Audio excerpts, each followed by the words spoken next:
చాలా టేస్టీగా చాలా రుచిగా సూపర్గా కుదిరిందండి చేపల కూర.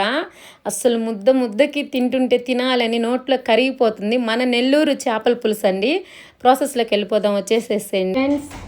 సోమశిల డ్యామ్ చేపలండి. చేప అయితే చాలా పెద్ద సైజు, చాలా బాగా టేస్టీగా ఉంటుంది. ఇప్పుడు మనము చేపల పులుసు అయితే పెట్టుకుందాము. మా నెల్లూరు వాళ్ళవి మా స్టైల్లో చేస్తున్నాము, చూపిస్తాను చూడండి. వేసుకోవాలి, కల్లుప్పు వేసుకోవాలి. కల్లుప్పు వేస్తే కూర టేస్ట్ అయితే బాగుంటుందండి. కారం వేసుకోవాలి. కారం 2 స్పూన్లు అయితే వేసాను. ఆవదం అయితే వేసుకుందామండి. ఇవన్నీ ముక్కలు పట్టేటట్టు కారం, ఉప్పు, పసుపు, ఆవదము. ఈ ఆవదము మా నానమ్మ వాళ్ళ కాడ నుంచి మా అమ్మమ్మ వాళ్ళు మా అమ్మోళ్ళంతా ఆవదం వేసి చేస్తారు చేపల పులుసు ఎక్కువ. ఎందుకునంటే నీసు వాసన అనేది చేపల కూరల్లో రాకుండా ఉంటుందని.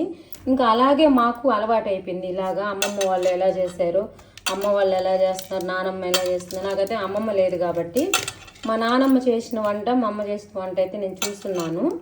బాగా కలిపేసాము చూడండి, ముక్క సైజు కానీ ఎలా ఉందను.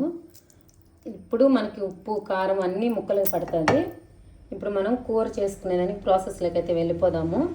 దవర పెట్టేసుకొని ఆయిల్ పోసుకుందాము.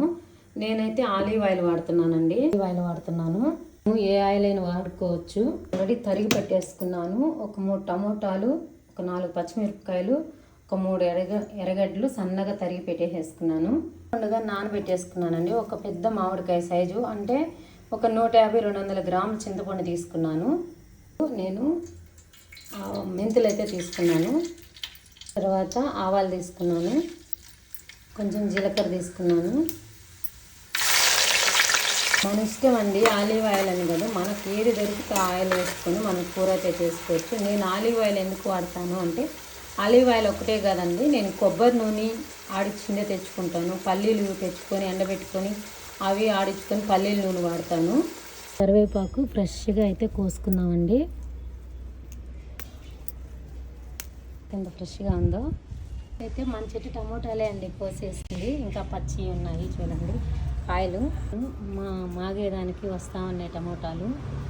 మిరపకాయలు కోసాము అన్ని. మీద ఎక్కువ వేసేస్తున్నామండి మిరపకాయలు, ఎక్కువ వేస్తున్నాము. కరివేపాకు ఫ్రెష్గా చెట్టు అవుతుంది. పచ్చిమిరపకాయలు వేసుకున్నాము. ఇప్పుడు కలుపుతున్నాము. టమోటాలు వేసుకున్నాము. కట్ చేసుకొని అప్పుడు ఆ నీళ్ళు అనే వాటర్ అనేది మనం కట్ చేసుకున్న తర్వాత వాటర్ పారబోసేస్తాం కదండి. పారబోసిన వాటర్ మనం అక్కడ ప్లేస్లో పారబోసేస్తే అవే చెట్లు వస్తాయి. మేము అది పనిగా చెట్లు తెచ్చేం వేయలేదు. మిరప చెట్లు కానీ ఎండుమిరపకాయలు ఎండబెట్టినప్పుడు అది మనం ఎత్తేటప్పుడు కింద పడిపోతాయి కదా విత్తనాలు, అవి ఎత్తి వేసినప్పుడు మనకు మిరప చెట్లు అనేది వచ్చింది. పసుపు వేసుకున్నాము, ఇప్పుడు వేసుకున్నాము, కారం వేసుకున్నాము. కారం అయితే ఎక్కువ పడుతుందండి, చేపల కూర కదా. ఒక 10-12 ఏళ్ళ క్రితము నేను ఈ ఆయిల్ అనేది చెన్నై నుంచి కొనుగోలు చేసుకున్నాను. చెన్నైలో ఒక రీజనబుల్ రేట్కి వచ్చింది మనకు ఆలివ్ ఆయిల్. కొరవ ఆయిల్స్ అన్నీ నేను ఇక్కడ మిల్లులోనే పట్టిస్తాను. మంచిగా ఉంటే చేపల కూరలకి కూర టేస్ట్ చాలా బాగుంటుంది. అమ్మకు క్యాన్సర్ వచ్చిన కాడి నుంచి, క్యాన్సర్ వచ్చింది కదండి, అప్పటి నుంచి ఒక 10 ఏళ్ళ నుంచి ఆయిల్ అయితే నేను వాడటం లేదు. ఆయిల్ మనం ఆడించుకొని తెచ్చుకుంటున్నాము. పప్పు నూనె కానీ నేను ఆడిస్తాను. పప్పు 15 కేజీలు అలా తీసుకొని పప్పుగా నేను పప్పు తీసుకొని ఆడిస్తాను. కలుపుకోవచ్చండి ముక్కల్ని, ఎందుకంటే ఇప్పుడు పెట్టాం కాబట్టి కలుపుకోవచ్చు, ఏం కాదు.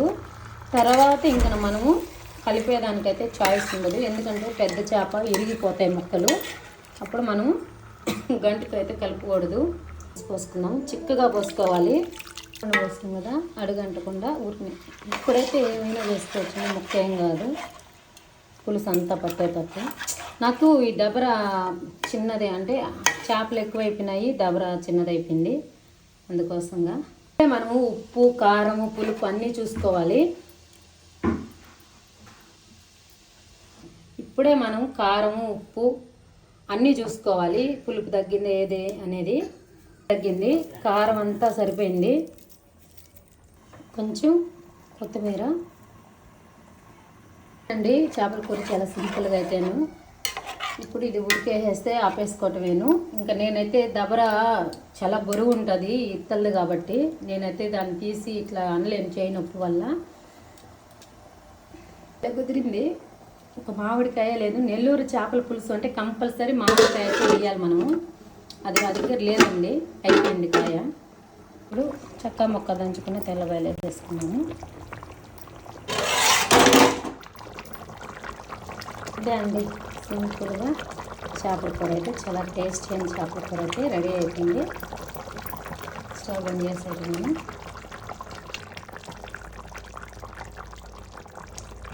నా వీడియో మీకు నచ్చితే లైక్ చేయండి, షేర్ చేయండి, సబ్స్క్రైబ్ చేయండి. Thank you.